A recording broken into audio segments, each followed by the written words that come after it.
In today's video, I'm going to teach you how to fix Purchase Journey Report in Google Analytics.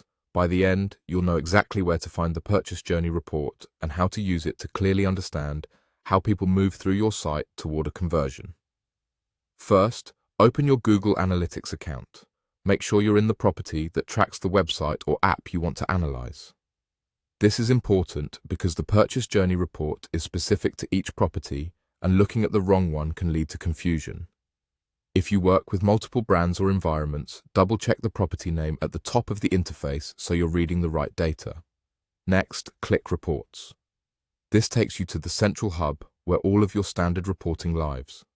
Think of it as the organized library of your analytics, grouped by lifecycle and topic, so you can quickly get to what matters. The Reports workspace is also where you'll see consistent navigation for things like acquisition, engagement, and monetization, so you always know where to look.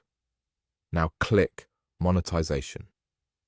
This section is designed to help you understand how your site or app earns revenue.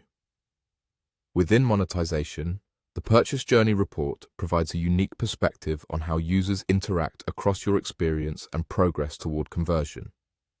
Rather than looking at isolated pages or events, it visualizes the sequence that leads users from initial interest to purchase, highlighting where they move forward smoothly and where they drop off. When you review the purchase journey, pay attention to the flow between key touchpoints. You'll typically see stages that represent discovery, product consideration, and checkout, culminating in purchase.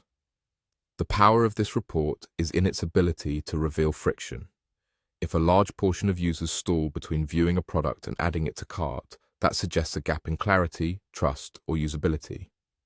If drop-off is concentrated at checkout, consider factors like distractions, unexpected fees, or complicated forms.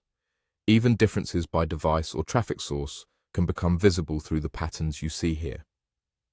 Remember that every insight in the Purchase Journey Report depends on your site's actual user behavior and the events that are being tracked.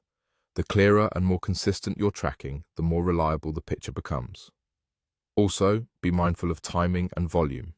Lower traffic or narrow date ranges can make journeys look sparse.